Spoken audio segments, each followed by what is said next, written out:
ठरलं तर मग मालिकेचा आजचा भाग हा खूपच जास्त उशीर आलाय, पण तुम्हा सगळ्यांसाठी का होईना उशीर झाला असला तरी टाकायला तर हवंच. म्हणूनच तुमचं मनोरंजन थांबायला नको म्हणून हा एपिसोड मी घेऊन आलेली आहे. तर सगळ्यात आधी आपण पाहतो की ईश्वरी आणि काव्या यांनी जोरातच प्रियाच्या कानाखाली तर लावूनच दिलेली असते आणि त्यानंतर ईश्वरी आणि काव्या ज्या आहेत ना, त्या मात्र आता सगळा काही प्रकार सांगतात की तू किती खोटारडी आहेस आणि तुला जे काही हवंय ना ते मिळवण्यासाठी कुठच्या थराला गेलेली आहेस. या सगळ्या गोष्टी ज्या आहेत त्या आता तिच्या समोर मांडत असतात. त्याच वेळेला आता स्वतः किती सभ्य आहे, अगदी धुतल्या तांदळासारखी ती आहे असंच आता ती मात्र सगळ्यांसमोर सांगत असते. पण तिचा या सगळ्याचा आता उपयोग नसतो, कारण तिच्यावर कोणीही विश्वास ठेवत नसतो. त्यातच आता सायलीही म्हणत असते की तुला काय वाटलं, हे सगळे पुरावे तू नष्ट करशील, आमच्या हाती काही लागणार नाही. पण हा तुझा भ्रम आहे, हे तर काहीच नाही. सँडीला तर हिने असं वापरून घेतलंय ना की तुम्हाला मी एक एक गोष्ट सांगू शकते. हिचं रविराज काकांनी जेव्हा लग्न ठरवलं होतं ना, तेव्हा रविराज काका ह्याच्यासाठी खूप उत्तम मुलगा बघून घेऊन आले होते. पण त्यावेळेला सँडीला हिने समोर आणलं आणि सँडीला काही पैसे दिले होते हिने आणि सँडीला सांगितलं की तू घरी येऊन सगळ्यांसमोर सांग की तुझं आणि माझं एकमेकांवर प्रेम आहे. आणि म्हणूनच रविराज काकांनी त्या लग्नाला तेव्हा नकार दिला होता. पण ही सगळ्यांच्याच पाठीत खंजीर खुपसत आली. हे तर काहीच नाही, आता एवढे सगळे पुरावे मिळाले होते ना, ते सुद्धा ती आता सगळे काही नष्ट करण्याच्या तयारीत होती. पण आम्ही तिला सोडलं नाही, आम्ही तिच्यावर भारी पडलो असं देखील आता बोललं जातं. त्याच वेळेला काव्या एका 2 माणसांना हाताशी घेऊन तिने जे काही प्लॅनिंग केलेलं असतं ना त्याबद्दल आता सांगू लागते. आणि त्याच वेळेला ती म्हणत असते की प्रिया आहे ना, ते पुरावे नष्ट करण्यासाठी पुरेपूर प्रयत्न करत होती, पण हिला आम्ही ते करू दिलं नाही. आम्ही तिच्याबरोबर पुरून उरलो. हिला काय वाटलं या सगळ्या काही गोष्टी ज्या आहेत त्या तिलाच करता येतात का? नाही, या सगळ्या काही गोष्टी ना आम्ही सुद्धा करू शकतो. आणि त्याच वेळेला इकडे मात्र आता काव्या घडलेला प्रकार सांगत असते. म्हणजेच काव्या आता सांगत असते की तिने त्या 2 माणसांना कसं कामाला लावलं होतं आणि त्या 2 माणसांना ईश्वरीला फोन करून सांगितलेलं होतं की त्यांच्याकडे तो पुरावे दे, म्हणजे आपले पुरावे सेफ राहतील. मग सँडी आणि त्याचसोबत ईश्वरी गाडीने निघालेले असतात आणि त्याच वेळेला आता काव्याने ईश्वरीला फोन करून त्याबद्दल सांगितलेलं असतं आणि ईश्वरीने त्या माणसांकडे ऑलरेडी पुरावे एकदम सेफ करायला ठेवलेले असतात. आणि त्यानंतर रिकामी जे काही इन्व्हलप्स असतात ना ते काव्याने दिलेले असतात या सँडीच्या हातामध्ये, जेणेकरून त्या लोकांना फसवता येईल ना प्रियाला म्हणून. आणि प्रियाने नेमके ते पुरावे नष्ट करायचे म्हणून फक्त इन्व्हलप जायले, पण त्याचे पुरावे तर आमच्याकडे होते. त्यानंतर ईश्वरीसुद्धा काव्याला म्हणते की चल आता आपण निघूया. पण काव्या म्हणते 2 मिनटं थांबा. आणि काव्याने आता सायलीला कॉल केलेला असतो आणि काव्या सायलीला कॉल करून या सगळ्या काही गोष्टी सांगते. म्हणजेच ती आता सांगत असते की बघ, आपलं काम झालं आहे, प्लॅन ऑन आहे, चल आता या सगळ्या गोष्टी झाल्यात, आम्ही इकडे पोचत आहोत, सँडीही पोचेल. आणि त्यानंतर सायली आणि अर्जुन हे बोलत असतात. तर सायली अर्जुनला सांगत असते की चला, काम झालेलं आहे, आता काहीच टेन्शनचं कारणच नाही, आता आपलं सगळं काम एकदम चोख झालेलं आहे, प्रिया आता काय करूच नाही शकत असंही आता म्हटलं जातं. दुसरीकडे मात्र आता इकडे प्रिया आता पूर्णपणे बंदिस्त झालेली असते. उत्तरच नसतात ना, कारण एकावर एक पुरावे देऊन आता उत्तरं संपलेली असतात.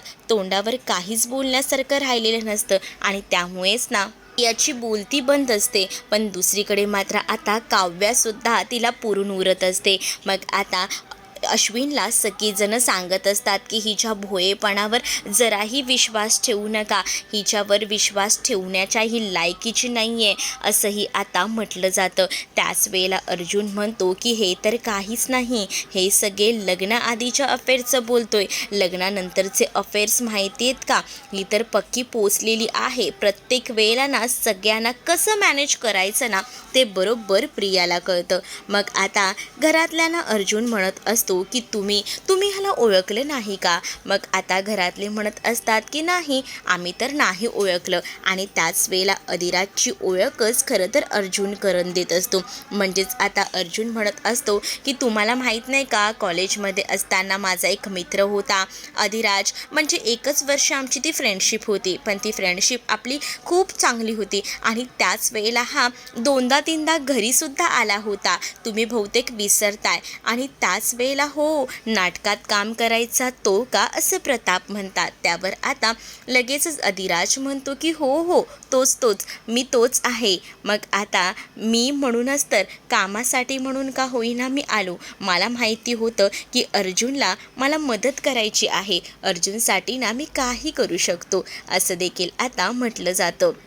मग आता इकडे प्रिया म्हणत असते की अश्विन, तू माझ्यावर विश्वास ठेव रे, ही लोक सगळीजणं तुझ्याशी खोटं बोलतायत रे, नको विश्वास ठेवू. आता इथे प्रियाला कुठे माहिती असतं की जे काही अधिराजसोबत हिने गुण उधळलेले आहेत त्याचे सगळे पुरावे आहेत करून.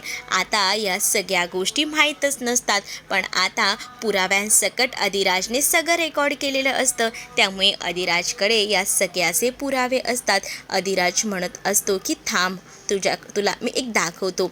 आणि मग काय, आता त्याने तो पेनड्राईव्ह ना अर्जुनकडे दिलेला असतो आणि अर्जुनला प्ले करायला सांगितलेला असतो. सोबत तो आता म्हणत असतो की त्यामध्ये तुम्हाला समजेलच, हिचे पॅरलेस झालेले बाबा आणि जाग्यावर असलेली आई, सगळ्यांचाच खुलासा तुमच्यासमोर होईलच की, असंही आता सांगितलं जातं.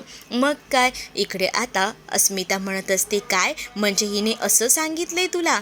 हो, सगळं काही असंच सांगितलंय. बघा ना आता तुम्ही स्वतःच, ही मला काय काय म्हटली आहे ते तुम्ही जेव्हा ऐकाल ना तेव्हाच तुम्हाला सगळ्या गोष्टी समजतील. अर्जुनच्या हातामध्ये आता पेनड्राईव्ह येतो. अर्जुन जेव्हा पेनड्राईव्ह लॅपटॉपला लावतो तेव्हा मात्र आता प्रियाची पळताभुई थोडी झालेली असते. कुठे तोंड लपवू, कुठे काय करू, काहीच समजत नसतं. आणि त्यामुळेच ना आता मात्र प्रिया जी आहे ती आता शांत राहते. प्रिया जेव्हा शांत असते तेव्हा अर्जुनने लॅपटॉप ऑन केलेला असतो, पेनड्राईव्ह प्ले केलेला असतो आणि पेनड्राईव्हमधलं जेव्हा तो व्हिडिओ प्ले होतो तेव्हा अश्विन, कल्पना, प्रताप सगळीजणं आता पाहत राहतात. आणि सगळीजणं जेव्हा आता पहिला व्हिडिओ पाहतात, जेव्हा प्रिया आणि त्याचसोबत अधिराजची पहिली भेट जी होती ते आता त्यांना दिसते. आणि जेव्हा ती भेट त्यांना दिसते ना तेव्हा मात्र आता तो व्हिडिओ बघूनच ना भयंकर धक्का असा आता बसलेला असतो. कारण त्यांना आता कळून चुकलेलं असतं त्या व्हिडिओच्या माध्यमातून की ही काय काय बोलली आहे. त्यामध्ये ती बोलली आहे की मला एक बहीण आहे, माझ्या बाबांना पॅरलेस आहे, आईसुद्धा जागेवर आहे, माझ्या आईच्या ऑपरेशनसाठी पैसे लागणार आहेत आणि त्याचसोबत माझा भावाचा सगळा खर्च मी करते, बहीणही मला आहे आणि त्यापेक्षा लहान ना मला एक भाऊसुद्धा आहे, असंही आता ती सांगत असते. त्यांचं शिक्षणाचं सगळं काही मला बघावं लागतं, हे सुद्धा तिने आता रडारड करून सांगितलेलं असतं.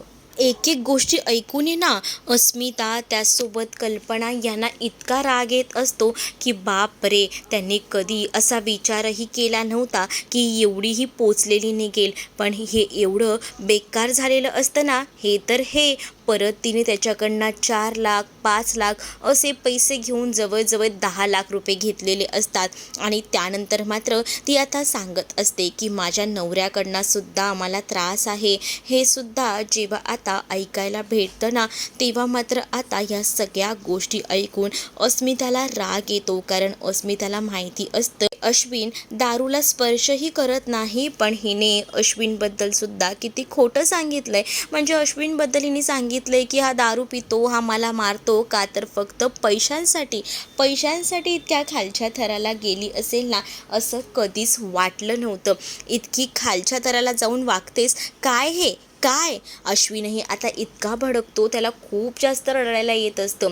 पण तरीसुद्धा तो बोलत असतो की तुझ्या तोंडात ना आता मला काही ऐकायचं नाही, तू काही बोलूच नकोस, हे सगळं तू करून बसलीस आणि मी फक्त त्याचे व्हिडिओ बघतोय आणि तू जे काही केलंयस ना तेच सगळं माझ्यासमोर आहे. आता यावर पांघरुणं घालायचा प्रयत्न तर मुळात तू करूच नकोस.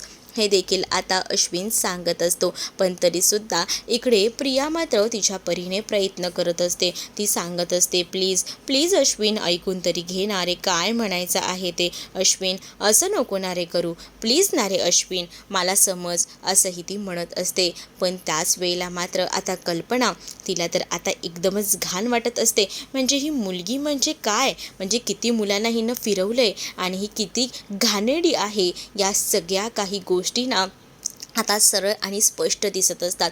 अश्विन मात्र बिचारा रडत असतो आणि तो रडत रडतच म्हणत असतो की आजच्या नंतर ना मला तुझ्याशी कोणतेही संबंध ठेवायचे नाही आहेत. मी घरातल्या सगळ्यांच्या समोर उलट तुला मी म्हणत होतो की जाऊ दे जाऊ दे, मी तुला पाठीशी घालत होतो, पण नाही, हेच माझं चुकलं. तुला सगळ्या काही गोष्टींची सूट दिली आणि त्यासाठी आज तू मला हे सगळं काही दाखवते. तुझ्यावर जीवापाड प्रेम केलं होतं, पण त्या बदल्यात मला काय भेटतंय, काय, हे सगळं काही तुझ्याकडनं तरी अपेक्षा नव्हती. प्रियासुद्धा तरीही एवढं सगळं होऊनही खोटं खोटंच बोलत असते.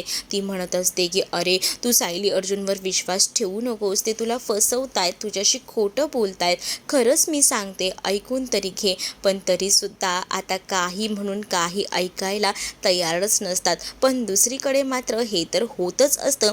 पण इकडे मात्र आता जी काव्य असते ना, ती सुद्धा आता म्हणत असते, तू तर आता काही बोलूच नको ग, तुझे सगळे खरे रंग ना अख्ख्या सगळ्या घरातल्यांना माहिती आहे. सुभेदारांना आता समजलेलं आहे की तू काय आहेस ती, त्यामुळे काही बोलायची संधीच ठेवू नकोस. आणि तरीसुद्धा ना ती आता बडबड बडबड करत असते. त्याच वेळेला आता अर्जुनही तिथे असतो आणि अर्जुनही म्हणतो की बस झालं, पुरे झालं, अजून खोटेपणा करू नको. आता इथे विमल जी आहे ना, तिने सुद्धा अश्विनची बाजू घेतलेली असते. ती म्हणत असते की लहान तोंडी मोठा घास घेते, पण तन्वीताई तुम्ही खूप चुकीचं केलेलं आहे, कारण आमचे अश्विन दादा खरंच सगळ्यांना जीव लावतात, सगळ्यांना सांभाळून घेतात, आणि तुम्ही आज त्यांची काय अवस्था केली, त्यांच्या डोळ्यात अक्षरशः पाणी आहे. अश्विन एवढा रडत असतो ना, बिचाऱ्याला भयंकर असा त्रास होत असतो. तो त्याचा त्रास ना कोणाला सांगूही शकत नसतो, इतका त्याला त्रास होत असतो. तरीसुद्धा आता तो प्रियासोबत बोलत असतो. प्रियाला म्हणत असतो की मला ना इथून पुढे तुझ्याशी बोलायचं नाही आहे, तुझ्याशी कोणताही संबंध ठेवायचा नाही आहे. तरीसुद्धा प्रिया आता त्याला म्हणवायचा प्रयत्न करत असते. प्रिया त्याला म्हणत असते, अश्विन प्लीज रे, प्लीज असं नको बोलूस, माझं तुझ्याशिवाय कोण आहे, पण मला आता तुझ्याशी संबंध नाही ठेवायचेच, माझ्या समोरही उभं राहू नकोस, या जोरजोरात तो आता बोलत असतो. जेव्हा आता या सगळ्या गोष्टी तो बोलतो ना, तेव्हा मात्र आता प्रियाला काय करावं सुचत नसतं. आता इथे मात्र सगळीच जण म्हणत असतात की अशा मुलीला घरात जागा नाही, तू तर माझ्या नजरेसमोर उभी राहू नकोस, तू निर्लज्ज, तुझ्याबरोबर तर बोलण्याची सुद्धा इच्छा नाही, या शब्दातच आता कल्पना तिच्याशी बोलत असते. कारण कल्पनाला सुद्धा आता हिचा घाणेरडा चेहरा कळलेला असतो. इतके दिवस त्यांना वाटत होतं की ही तन्वी चांगली असेल, पण नाही, या तन्वीने आता तिचे खरे रंग दाखवल्यावर ना प्रतापही म्हणत असतात की रविराज होता तो बरोबर होता, उलट आम्ही रविराजला चूक समजत होतो, पण आज रविराजच्या सगळ्या गोष्टी ना परफेक्ट समजतायत, का म्हणून तो तुला जवळ करत नाही, तू कसा आहेस ना हे सगळं काही कळतंय. आता आता आता नाही तुला ह्या घरात ठेवायचं. तर इकडे मात्र आता कल्पनाही म्हणत असते की अशा बाहेर खाली असणाऱ्या मुलीसोबत तर आपल्याला कोणतेही संबंध नको आहेत, हिला आत्ताच्या आत्ता घराबाहेर काढून टाका, नाही हिच्याशी संबंध ठेवायचे. दुसरीकडे आता ती रडत असते. ती म्हणत असते की मी कुठे जाऊ, प्लीज प्लीज असं करू नका, मला घराबाहेर काढू नका, असंही आता रडत रडत ती म्हणत असते. मग आता तिला मात्र लगेच बोलतात की तुला कुठे राहायचं आहे ना तिथे जाऊन राहा, आम्हाला सांगू नकोस तिला कुठे राहायचं ते नाही, ते कुठे फिरायचं आहे कुठे ते फिर, पण या घरात तुझी जागा नाही. त्याच वेळेला कल्पना म्हणते की नाही, मीच आता हिला घराबाहेर काढते, अशी ही ऐकणार नाही आहे. त्याच वेळेला मात्र आता सायली म्हणत असते की आई प्लीज तुम्ही शांत व्हा, तुम्ही तुमचे हात का घाण करता हिला घराबाहेर काढून, हिला घराबाहेर काढायचं आहे ना तर मी काढते घराबाहेर. आणि त्याच वेळेला आता जेव्हा सायली प्रियाचा हात धरते ना, तेव्हा मात्र आता प्रिया जी आहे ती मात्र आता म्हणत असते की प्लीज प्लीज असं काही करू नका, प्लीज ना. पण आता सायलीच्या पायापाशी सुद्धा ती आता झुकलेली असते. सायली म्हणत असते की आता ना, आता या सगळ्याचा काही उपयोग नाही आहे, काही झालं ना तरीसुद्धा आता तुझ्या कोणत्याही गोष्टी आम्ही ऐकणार नाही, आमचं ठरलं आहे आताच्या आता तुला इथून घ्यायचं आणि निघायचं, ही घे तुझी बॅग आणि तू. आणि असं बोलून आता सायलीने दरवाजा उघडलेला असतो. सायली जसा दरवाजा उघडते तसं मात्र आता सायली जी आहे ती पटकन त्या प्रियाला बाहेर ढकलून देते. सायली जशी बाहेर ढकलते प्रियाला तसं आता प्रियाची बॅग आणि प्रिया बाहेर पडली जातात. प्रिया आता खूप जास्त बिथरलेली असते. तिला कळलेलं असतं की या घरात आता आपली काडी मात्र ही जागा नाही, कोणीसुद्धा आपलं ऐकणार नाही आहे आणि तुझी जागा इथेच आहे. याच भाषेमध्ये आता कल्पनासुद्धा बोलत असते आणि त्याच वेळेला प्रिया म्हणत असते की प्लीज प्लीज आई, प्लीज बाबा मला समजून घ्या, असं देखील ती रडत रडत आता म्हणत असते. पण तिला आता कोणी म्हणजे कोणीही किंमत देत नसतं.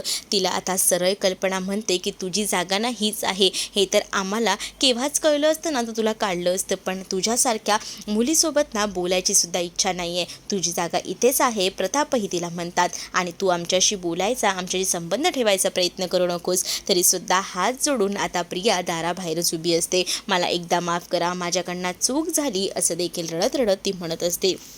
पण आता तिचं ऐकून घ्यायला कोणी तयार नसतं. अगदी अश्विनही तिचं आता ऐकून घेत नाही, कारण अश्विनला तर तिने खूप मोठं फसवलेलं होतं. बिचाऱ्या अश्विनने डोळे झाकून त्याच्यावर विश्वास ठेवलेला होता, पण त्या विश्वासाचं काय फळ मिळालं होतं त्याला आज? या सगळ्या गोष्टी, त्याच्या पायाखालची जमीन सरकली होती या सगळ्या गोष्टी बघून, की आपली बायको एका दुसऱ्या माणसासोबत फक्त पैशासाठी. बापरे, हा सगळा विचार करूनच ना त्याला त्रास होत होता, म्हणून तो तिकडनं निघून गेला होता.